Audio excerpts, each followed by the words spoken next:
everyone. Today we will discuss one of the most challenging topic of sociology, that is Talcott-Parsons. Talcott-Parsons is mentioned in syllabus of sociology in paper 1 in topic number 4, sociological thinker, where two subtopic of Talcott-Parsons are social system and pattern variable. So today we will try to understand Parsons theory. Now it is said that any thinkers in sociology and their theories are the result of their time and space. So let's have a brief background check of Talcott-Parsons. Talcott-Parsons was born in the year 1902 in Colorado State of USA in the city of Colorado Springs. Parsons basically went to Amherst College in 1924 and completed his graduation with biology and philosophy as a subject. That shows Parsons' inclination toward medicine in the university. Along with that, he was also very much interested in philosophy. After 1924, he went to London School of Economics for completion of his master's degree, and then from there he moved to University of Heidelberg, Germany, where he acquired his PhD in 1927. Now, in these three universities and colleges, he met lot of intellectuals, he met lot of academicians from different backgrounds, be it anthropologists, be it sociologists, be it philosophers, be it scientists. So, reflection of different disciplines and their thoughts is seen in writing of Parsons. Later on, after acquiring his PhD degree, Parsons came back to his city at Colorado, where he again taught at Amherst College in 1927. After a year, he went to Harvard University, and finally in 1913, when Harvard University started its first course on sociology, he switched to sociology. So this was a brief history and background of Talcott-Parsons. Now, Parsons is also infamous as one of the most challenging topic in sociology. The reason for Parsons being challenging is because Parsons tried to integrate two different schools of thoughts in sociology. Basically, two different European schools of thought, that is positivism and interactionism, is found its reflection in Parsons' theory of social system. We will try to see and understand how it was integrated. Secondly, Parsons has very keen on creating a grand theory in sociology. Why? Because when Parsons was writing his thesis, sociology was divided into various fragments and schools of thought, where a lot of theories were there which were mushrooming. So, sociology were having theories that explain macro perspective, meaning it was at the large scale explaining the societal problems. At the same time, there was one branch of sociology which explained the small incident in the day-to-day life of a person, that is micro-sociology. Parsons was not interested in studying these two dimensions in sociology differently. He ought to create one grand theory that could able to explain both macro as well as micro aspect of society. Now, for doing that, Parsons basically first defined what is social action. So let's see, before defining social action, what are the influences of Parsons when he was basically defining social action. So first, Parsons was influenced by utilitarianism theory of economics. What does this theory suggest? It suggests that human beings are inherently rational and they can take independent decision by choosing the means and identifying the goal. So naturally, utilitarian theory believes that every person in this world is rational enough to identify what is good for him and what is not good for him. And based on that, they take an independent decision. Now, for taking independent decision, they have a goal in the mind as well as they have the means, and they negotiate between the means available and then they achieve their goals. So this is what the thought which is propounded by utilitarianism. Parson basically utilized this thought of utilitarianism in his theory. Second influence on Parsonian theory was idealistic theory in philosophy. Idealistic theory attempt to develop a grand theory, meaning a mega theory that is able to explain each and everything and able to derive each and everything from the use of single theory. Because of mushrooming of large number of theories in sociology, Parson was much more concerned to develop a single mega theory or a grand theory that is applied to any social reality or situation and able to explain it. So that, like science, the sociologist must not look into various theories for explaining social reality, rather they would look for one grand theory of Parson. Lastly, Parson was heavily influenced from the positivistic theory in sociology, which is scientific application to study the social reality. So, all these three thoughts had major influence on Parson's writing. Now, before we discuss on social action, how Parson utilized and tries his level best to merge two different schools of thought and tradition, we will try to see here. What are these two traditions or schools of thought which Parson tried to merge in his grand theory? First was positivism. Another school of thought or theory which was popular at that point of time was interactionism.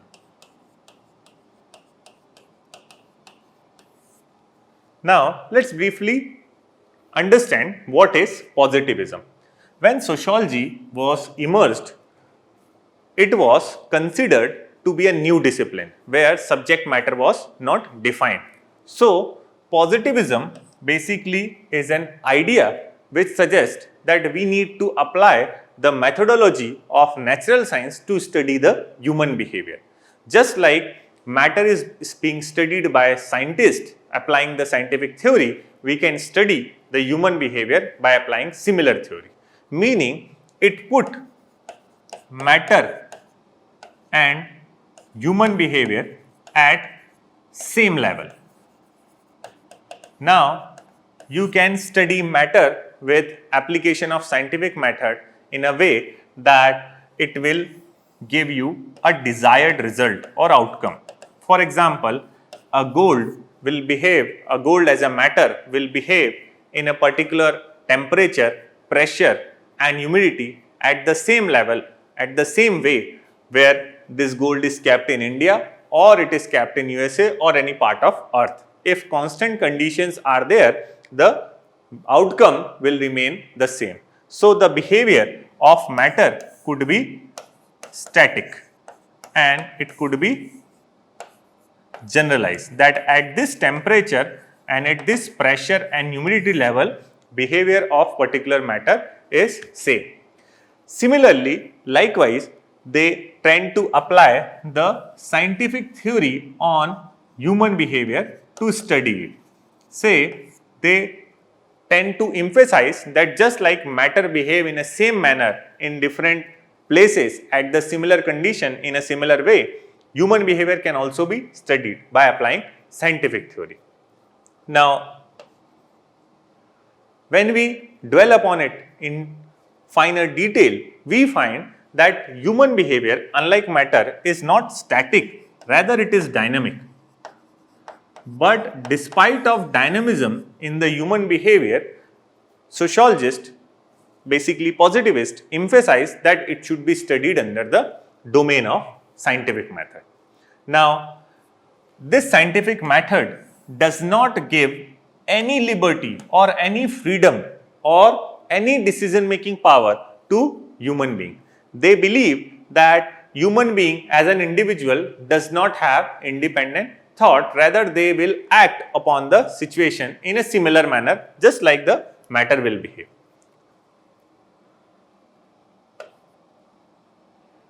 Now, this was the major thought of positivism, meaning positivism was not ready to give any kind of liberty or freedom to the human being. That was the biggest drawback of positivism. In order to understand positivism in much easier manner, we can take an analogy of law of gravitation. Imagine that law of gravitation so far has not been discussed. So let's discuss how this law was discovered by Newton.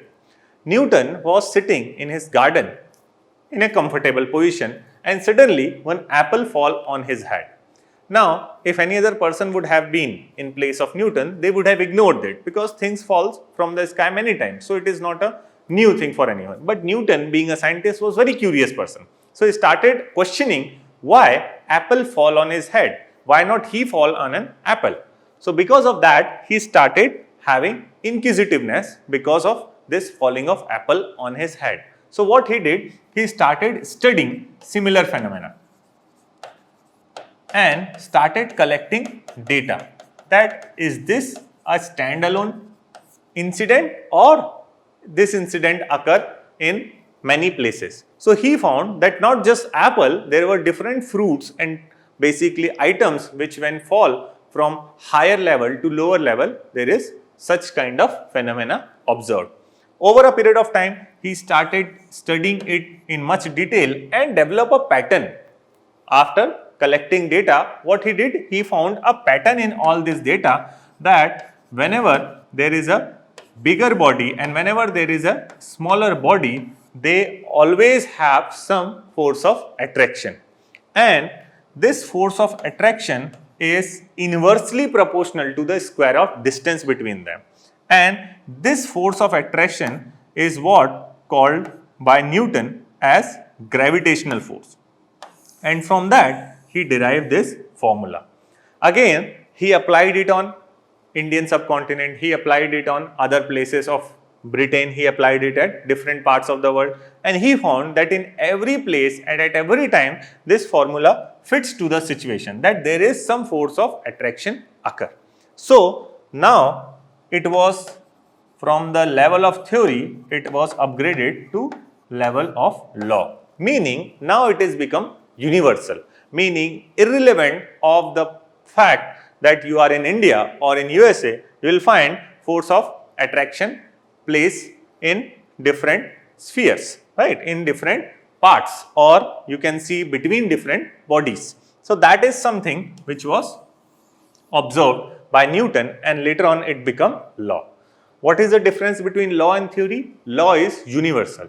Theory are not universal. Theory sometimes does not give the desired outcome, what it preaches, what it propounds. But laws are always universal. So, this is what about the scientific approach to study things. Similar approach was applied by positivism. They basically want to create theories in sociologies, and for creating theories, it is very important to have some kind of pattern through which you can go for generalization. So, positivism does not give much emphasis on individual freedom, whether individual remain free or it remain bounded. You have to study them in a scientific manner, and what the response of individual would be, it is basically should be categorized or it should be basically bracketed into some criteria. So, that is about your positivism. Now, positivism has one good thing, that it gave sociology its subject matter, that is scientific study of society and human behavior.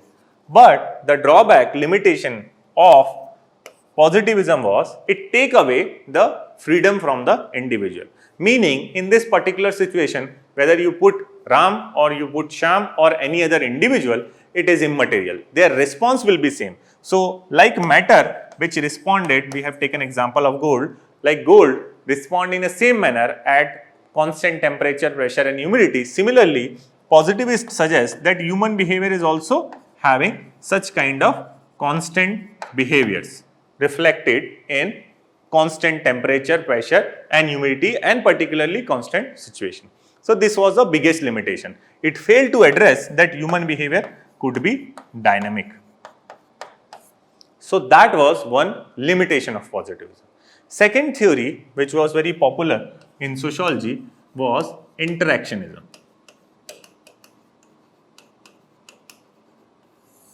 Now, in positivism, the emphasis was to develop theories by having analysis of patterned behavior and generalization. So, emphasis was on building the theories to explain things based on the pattern. Interactionism as a school of thought began with writing of Weber.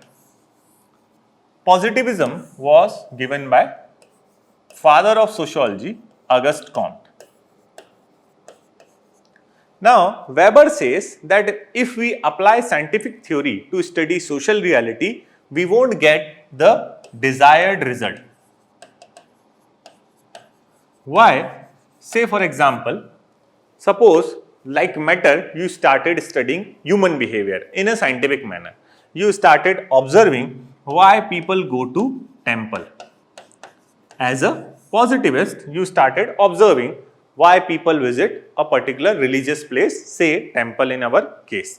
Now, you find that most of the people went to temple for praying or for getting aesthetic satisfaction.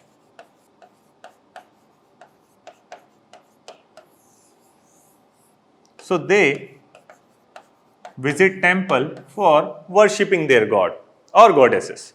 Now, this is the positivism derivation of people visiting temple, that they went to temple for either worship or you can say for aesthetic or psychological satisfaction or for praying purposes. So, this is why people went to temple, and they can formulate a pattern here, generalize it and give it a shape of theory. So, this is the typical modus operandi or way of doing or explaining things by positivists. Now, Weber says that it is not always correct. Why? Because some people might go to temple for the praying purpose, for aesthetic satisfaction or for worshipping their god or goddesses, but there are many people who went to temple for some other purposes also. Like suppose I am an architect, I want to study the temple architecture of India. So, as an architect, I visit temple neither for praying nor for aesthetic satisfaction, but to study the art form of temple building, how temples were built in past. So, that was my purpose. So, here my purpose is not religious at all. Similarly, suppose I am a businessman, I want to open a shop nearby temple. So, I went to temple to count the number of people and the crowd there, what is the number of people gathered in the temple, so that I can plan accordingly to my shops or shop I am going to open nearby temple. Meaning, in order to start an economic activity, temple visiting was done as a form of survey to collect the data about how many number of potential customers are visiting temple. Similarly, some people went to temple just basically to get rid from household chores or the work they are doing at the houses. Some people visit temple just for some other leisure purposes. So, it is not always necessarily found that temple are being visited by people for the religious basically reasons only. There are multiple reasons for which people visit temple. Now, this basically reality would never be arrested by positivism. Rather, positivism is only emphasizing on building of theory by creating a generalization. Weber was totally against this, and Weber emphasized more on studying the reality. Later on, it took shape of microsociology, meaning giving emphasis to the individual behavior or human behavior and studying it in detail. Weber says that sociology is not science or natural science in a specific manner. He mentioned that sociology's subject matter is way different from the science subject matter. So we should not impose science to study social reality. Rather, social reality should be studied from sociological perspective in a different manner. So he developed Wurstian method and other method of ideal type to study social reality. Now, from Weber, we have other sociologists and schools of thought like phenomenologists and ethnomethodologists who studied society and social reality only from micro perspective, meaning from the individual perspective only. So basically, this is a micro level study, this is a macro level study. So these were the two prominent schools of thought basically present during the time of Parson. Now, what Parson wanted to create? Parson wanted to create a grand theory, and to create a grand theory, he tended to merge these two schools of thoughts, positivism as well as interactionism. Now, Parson has studied in European countries, so he was very much in love with the European sociological thought of positivism and interactionism, and thought that by merging he could create a grand theory. So, for creating a grand theory, he basically wanted to first have an idea on social action, and to define social action, he was influenced from these three theories from three different disciplines. Now, Parson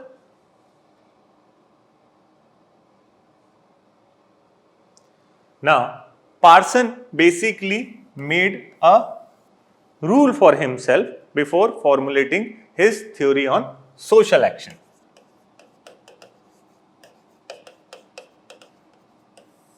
What rule or criteria he has identified for himself? That he had to take into consideration limitation of positivism. Now, again, we did not mention the limitation of interactionism. Interactionism has limitation that in interactionism, it is very difficult to formulate a theory. Why? Because if you realize that every person is independent, having their own response and reaction at the same situation, at the same time, it will be very difficult to follow a pattern or to find a pattern in that, and then it will be very difficult to generalize, and finally it will be very difficult to build a theory. So, building a theory in interactionism is the biggest challenge. So, this is limitation of interactionism. Though it seems to arrest the social reality at micro level, but it failed to formulate a theory at a macro level or to explain every possible thing.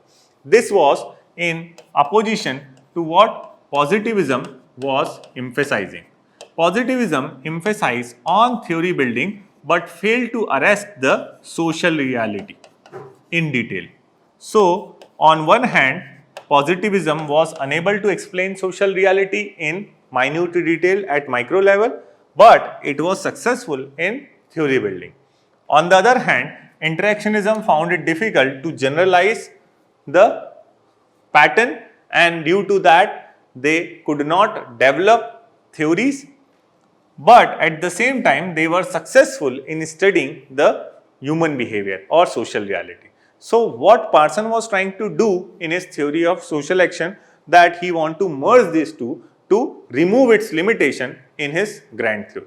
So, what he did, he made some thumb rule for himself, which was that first he is not going to lose the independence of human actor.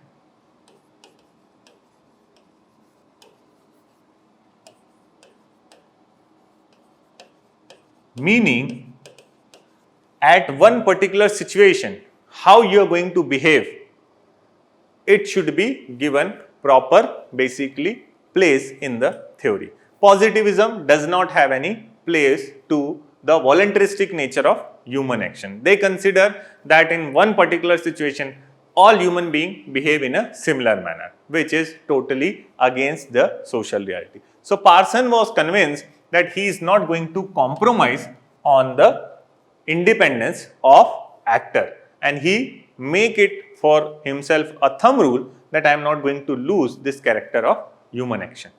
Second, he tend to emphasize on theory of emergence.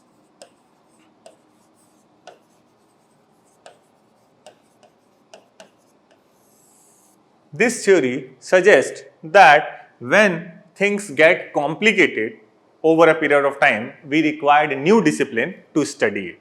So, take for example, it derived its idea from positivism. It derived its idea from interactionism. Just now we have seen that actors are independent in their actions. So, that Parson want to arrest in his theory. Second, positivism says that when things get complicated, we want or we have new science to study that. For example, Auguste Comte initially gave his theory of hierarchy of science. Auguste Comte was positivist. So, he said that science is not one discipline but a set of discipline having different hierarchy, where when we studied the reality at the very small level, at the level of atoms, molecules, basically we studied it in the form of physics. Now, when some kind of complexity occur, where these atoms, molecules and other substance started having reaction with each other, forming new component, so then we required to study that from a new discipline called as chemistry, where different atoms, molecules undergoes chemical reactions and form a new compound or mixture or any other thing that will be subject matter of another discipline. They can form a tissue, they can form a cell, they can form a human body. So, over a period of time, when this started forming human body, now it is beyond the capacity of chemistry to study human body. So, we come up with a new discipline called as biology to study human body. Along with other things, biology studies human body. Now, with more and more development of the individuals, they started developing their independent thinking, and now there is a difficulty on the part of biology to study the psychological behavior of human mind. So, when it happened, it gave place to a new discipline called as psychology, that is study of human mind. Now, when many human minds basically started engaging into different kind of action that has a meaning, so it led to formation of group and societies. So, now we required another discipline to study the society, and that discipline is what we called as sociology. So, principle of emergence means whenever things get complicated, we required the need for new discipline, and this was given and explained in the theory of hierarchy of science given by positivist Auguste Comte, who is also founder of sociology. So, this was another basically idea used by Parson in his theory of social action. Third emphasis of Parson was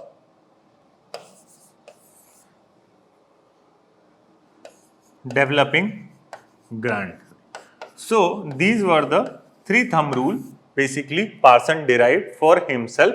One was to have the voluntaristic theory of human action, second was theory of emergence, third was to have a grant theory. Now, utilizing this, Parson tend to merge the interactionism with positivism in his grant theory. Now, we will see how. Parson said that initially we have seen in our slides that Parson was influenced from utilitarian theory of economics that says that individuals are capable to take independent decision because they are rational, and they will basically negotiate with the existing situation and constraint which are normative to identify their goal and pursue their goal. Now, what does that mean? Parsons says that an actor is rational person. From the utilitarianism, he derived this idea that actor is a universal utilitarianism. From utilitarianism, he derived this idea that actor is rational person. He knows what is good for him, what is not good for him. So, based on that, what he did, he derived a goal for himself, and to reach or attain this goal, what an actor do? Actor applies or had an option of applying various means to achieve that goal. For example, take an example of a person who is living in Delhi and who wanted to go to Mumbai. Now, this person who is staying in Delhi, who wanted to locate in Mumbai, had multiple options for this travel or movement. He could afford, or he could have car to travel from Delhi to Mumbai independently. He could board on train to move from Delhi to Mumbai. He could basically took a flight to move to Mumbai from Delhi. He could use bullock cart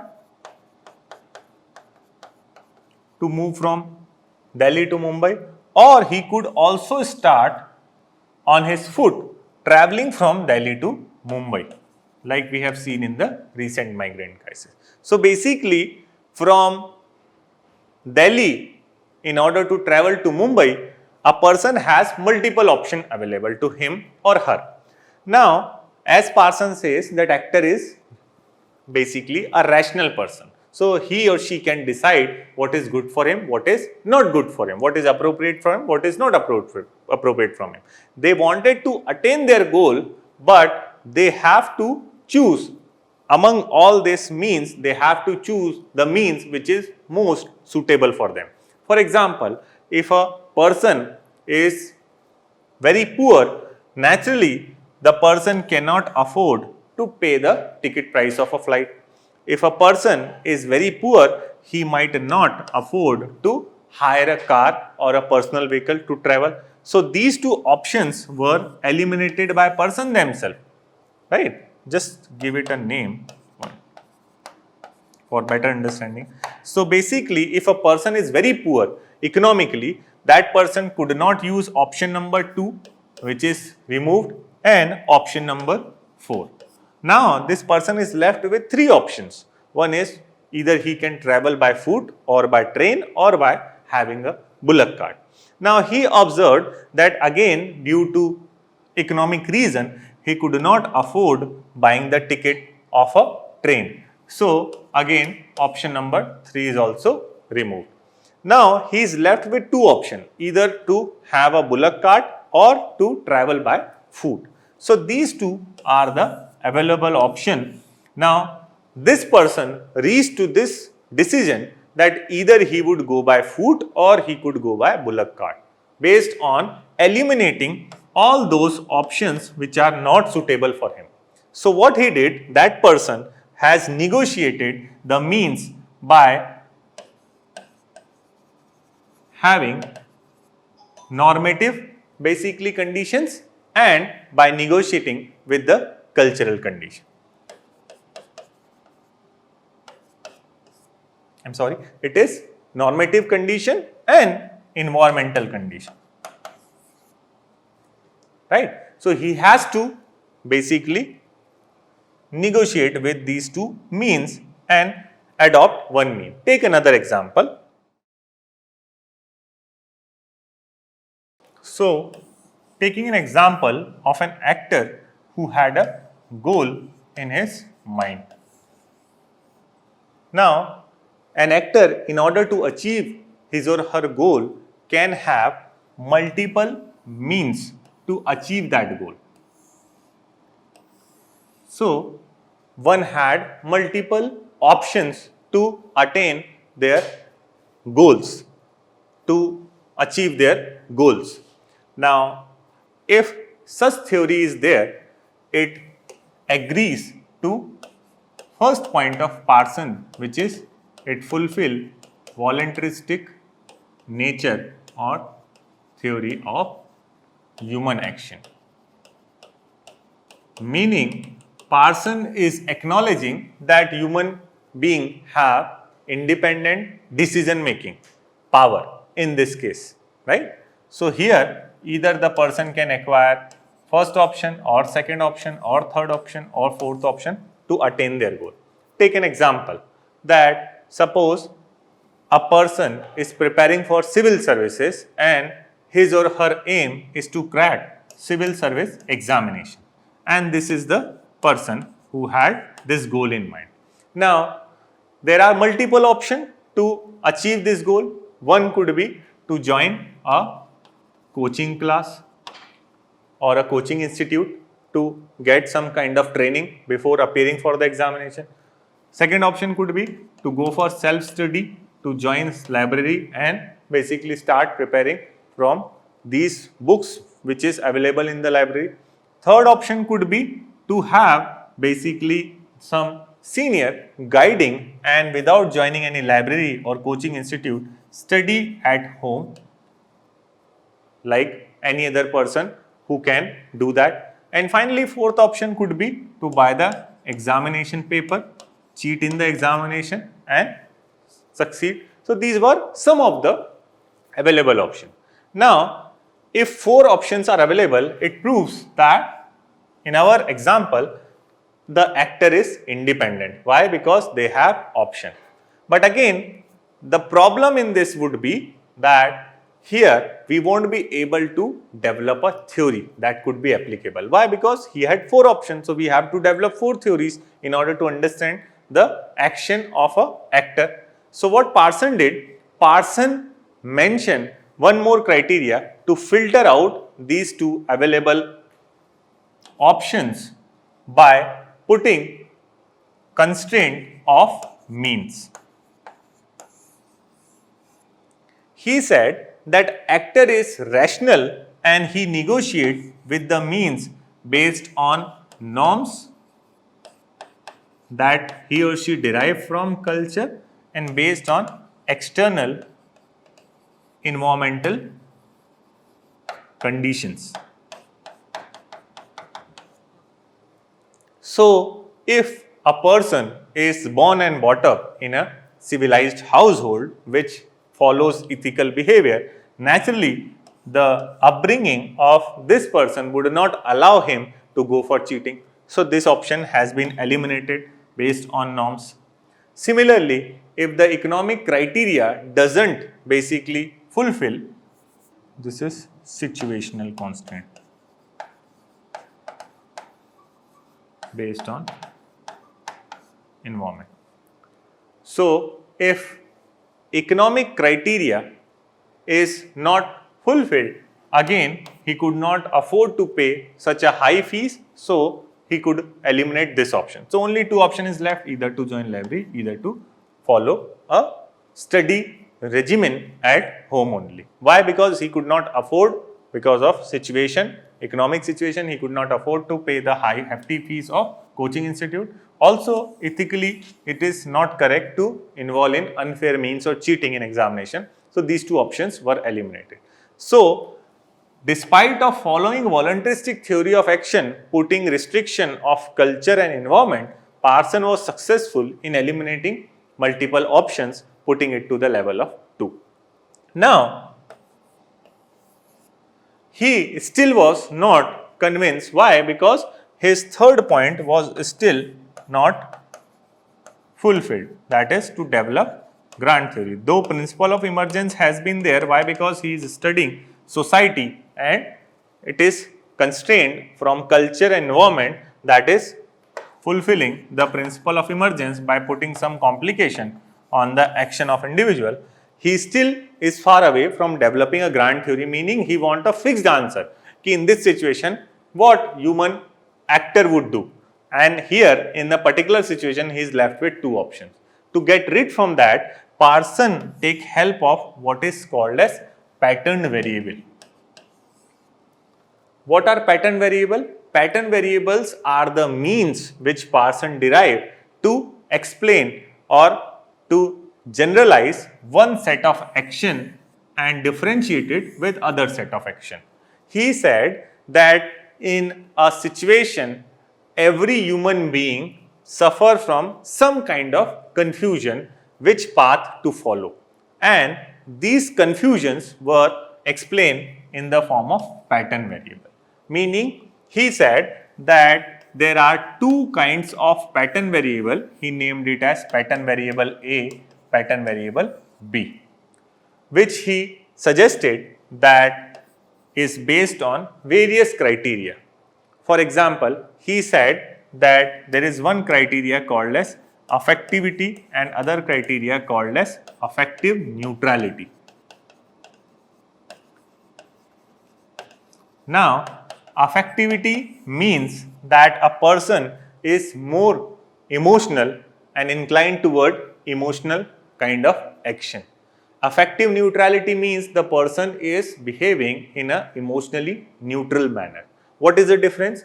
You behave with a father not like you behave with a person in your office. Why? Because with father, emotion is attached. So you behave with father or family member in a particular way, and you are the same person who is behaving with your office personnel or anyone outside your family in an affective neutral manner. So your behavior, you being remain the same, is different in second case than in first case.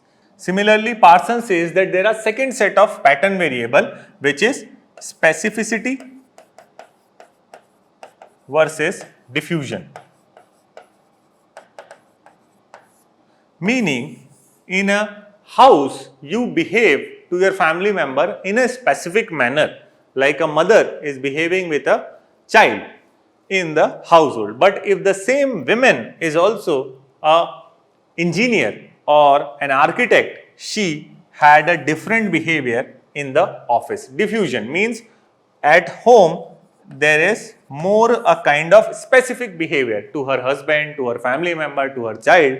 Some specific behavior is there. But for others who are not part of his family, a common diffusive kind of behavior would be there, where they are not getting any special treatment. Everyone will be having similar kind of treatment. But in case of specificity, it is basically a special treatment given to the family member. Third pattern variable, he said, would be ascription versus achievement. In one case, you will give emphasis on ascription. Ascription meaning based on birth. So, suppose you are living in a village, you find that in a village, emphasis is given on the family background of a person. You are not known by your achievement, but the family you belong to. You are known by your caste. So, on the basis of birth, you distinguish people, or on the basis of achievement or merit, you distinguish people. So, if you generally it is seen that in villages, your father name you are known by your father or grandfather name. But here in a city, you might be known by your academic background. You might be engineer, you might be doctor, you might be a chartered accountant. So, here your emphasis would be on achievement criteria. Fourth is particularism versus universalism.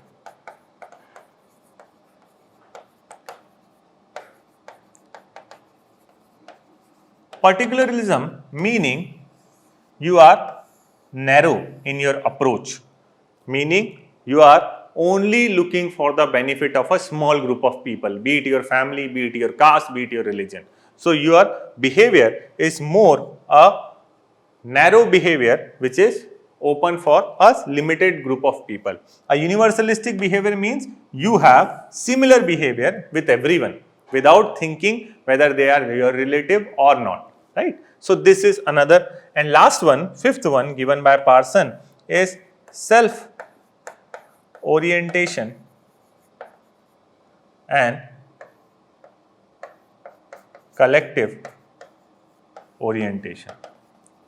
Whether you look for self-interest or you look for collective interest or orientation is the fifth pattern variable. So this is just an example to prove the point that Parsons says that in every situation, person is having two options or two pattern of options available, which Parsons called as pattern variable, and if you adopt one set of option, you are categorized as one type of person belonging to one type of society. If your action is of second category pattern variable B, you are belonging to some other kinds of society.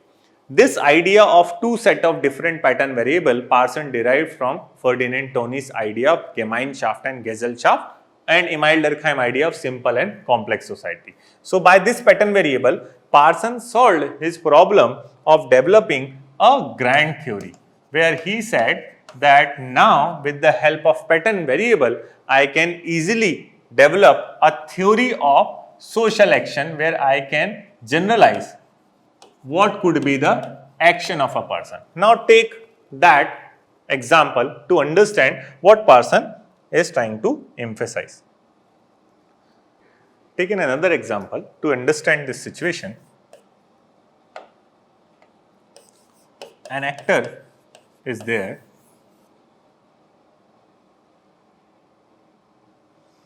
and that actor has identified a goal. Suppose you want to have a dinner. Now you are an actor who had a goal in mind that you want to have a dinner.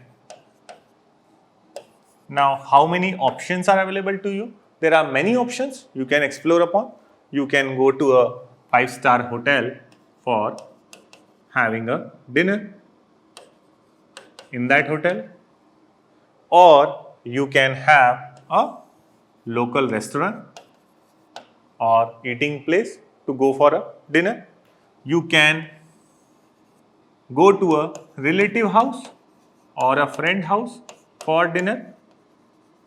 And lastly, you can also have option to cook the food at home and have dinner. So an actor, being a rational person, had multiple means to achieve the goal.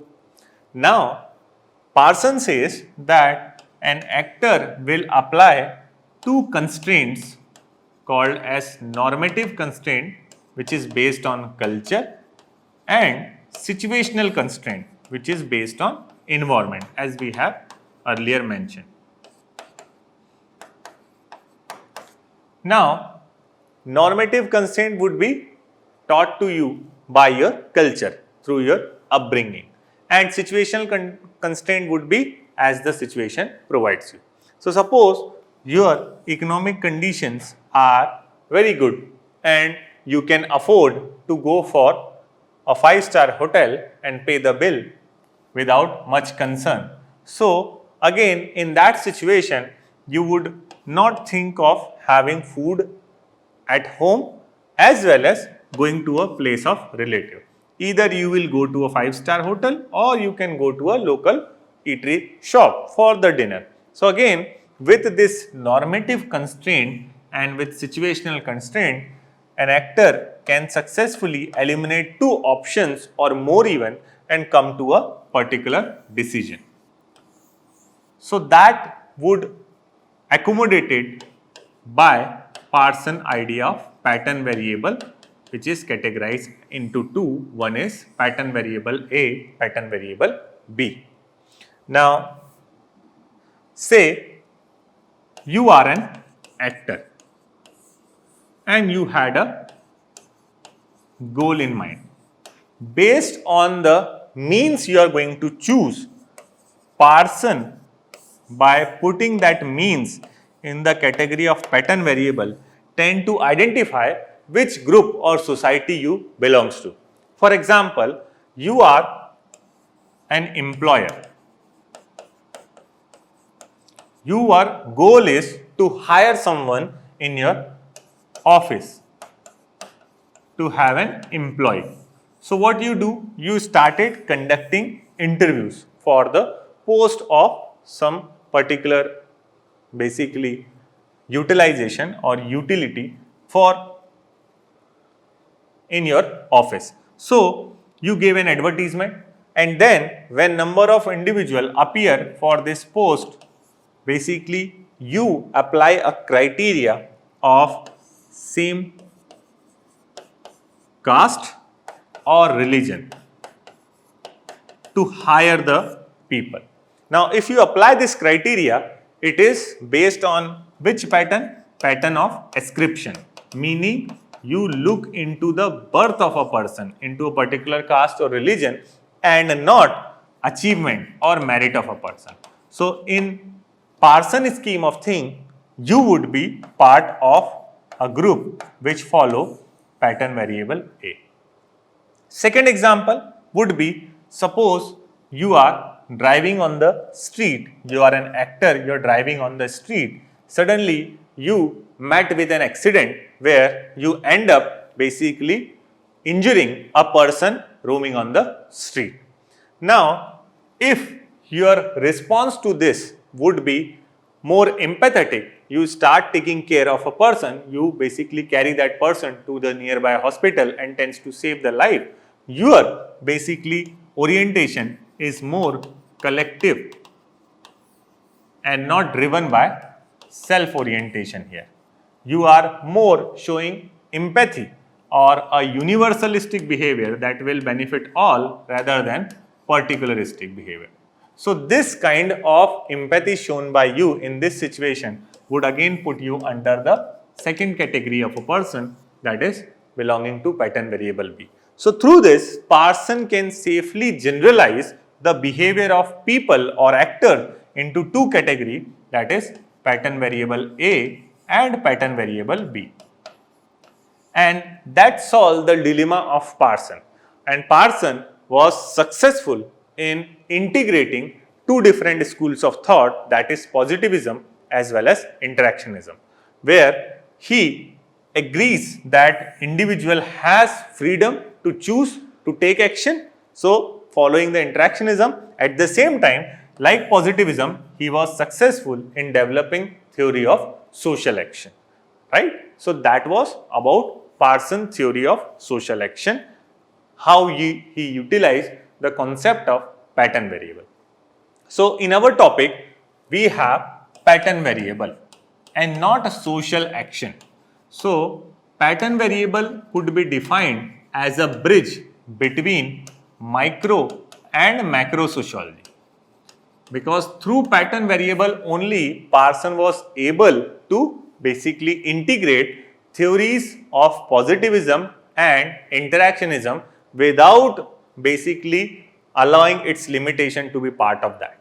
And through this, Parson was successful in creating grand theory of social action. So that was all for today. Thank you very much.